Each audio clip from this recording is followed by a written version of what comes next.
Hey guys, what's going on today? BOJoeKO here, and we are back with our NHL 15 GMO commentary following the Vancouver Canucks.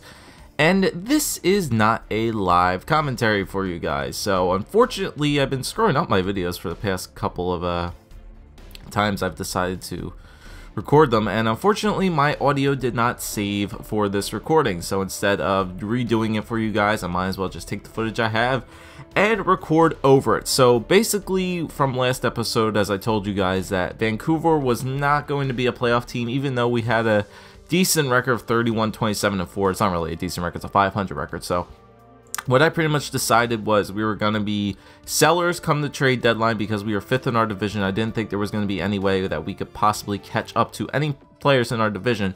So we know that we were going to become sellers come the trade deadline. Now, what that included was basically trading away guys like Eddie Lack, Nick Bonino, and another player in there, and Alexander Edler in there as well, to pick up some, you know, maybe some defensive prospects or forward prospects or whatever along the lines. And I was searching through a lot of the teams there, looking for a really good possible trading asset to maybe pick up for the team. And I eventually come across to the New York Rangers, who have a franchise potential defenseman named Joakim Nordlund, I believe his name was. So I really do believe I put together a huge package deal for the New York Rangers to pick up this franchise defensive defenseman Joakim Nordlund. I believe he was 22 years old. I want to say he's 22 years old. I think we're going to get the stats on him right now. Yeah, here he is. Well, I put him up there. Joakim Nordlund. Yeah, he definitely was a rookie. 2 years left on his deal.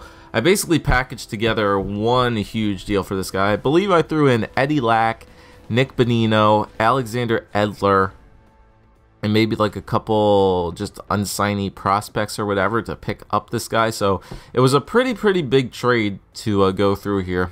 I'm seeing if my guy could figure out what I'm going to do here, because I'm just looking at this recording and see exactly what I was going to do here. I think I needed to take a goaltender back, and I didn't want to take Henrik Lundqvist's, whose salary was really bad. And honestly, the Rangers could have used Eddie Lack too, because Lundqvist is 81 and he's really digressing. So Eddie Lack would have been the perfect trade bait to go to the Rangers, but I did want to get something back anyway for this guy. So I tried out this first trade between Eddie Lack and Alexander Edler for Joakim Nordlund and Brandon Halverson. I don't think this trade does go through, but I want to assume so. So then I throw in Nick Bonino in there. And honestly, I think it was a good trade because we get a franchise young defenseman who possibly can turn out to a top 2 defenseman.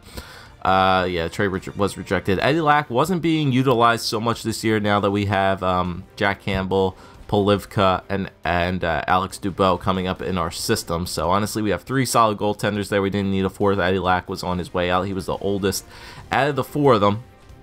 Alexander Edler, he was probably getting up there as our oldest defenseman, I think, at like 32 years old. So I think we could have moved on with him because he was getting like top 6 time now. It's like an 85 or something like that overall. We didn't need him. And Nick Bonino really just wasn't working out on that second line either. You know, his point total has really been digressing. He hasn't really been putting too much up on the point wise either. I thought he would have been an offensive two-way forward to get us, you know, some goals here and there, but unfortunately that did not turn out to be the best case scenario. So pretty much here we have Eddie Lack, Alexander Edler, and Nick Bonino going to the Rangers for that franchise.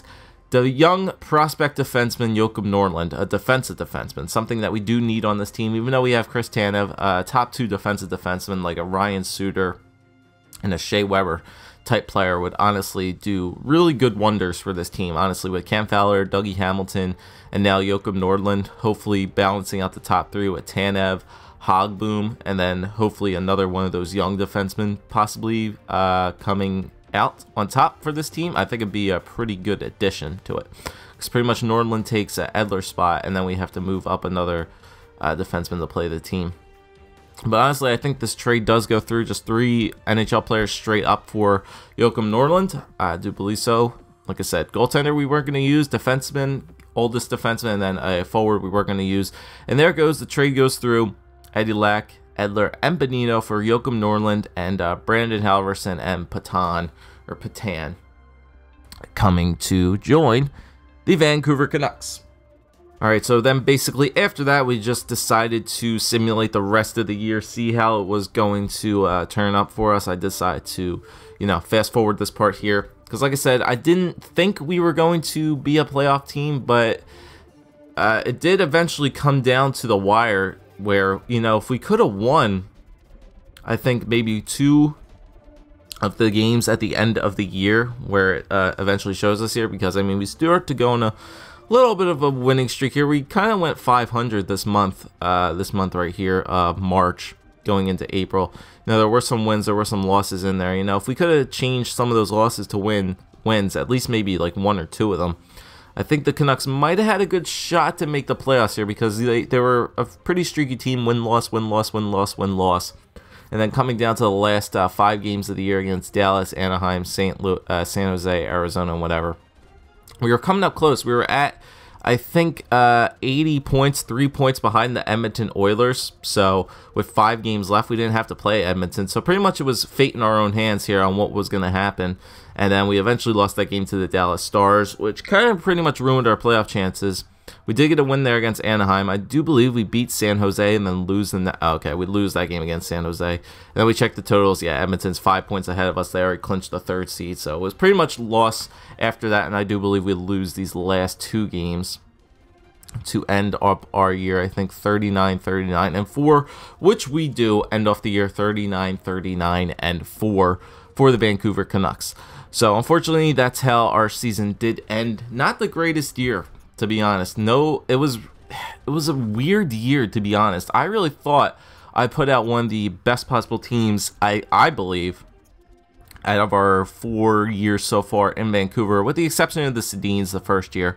But so far, I think this was one of our best teams. I just don't know what happened with this team this year. They couldn't score goals, to be honest. And defensively, they just let up a lot of goals. I believe Polivka was kind of to blame for that, but it's kind of a transitioning period right now for the Canucks. Oh, Matt Carl, that was the other defenseman. So, I mean, he was our best point per defenseman, too. I think he had 43 points. So, we're in that transitional period right now for Vancouver where we're moving older players out, bringing in younger guys from the system, and hopefully it works out for us next year. So, next episode, guys, I'll bring it to you with the draft and free agency, and we'll get ready for our year 5 start. So, once again, I apologize for this, but I hope you guys enjoyed. See you in the next one.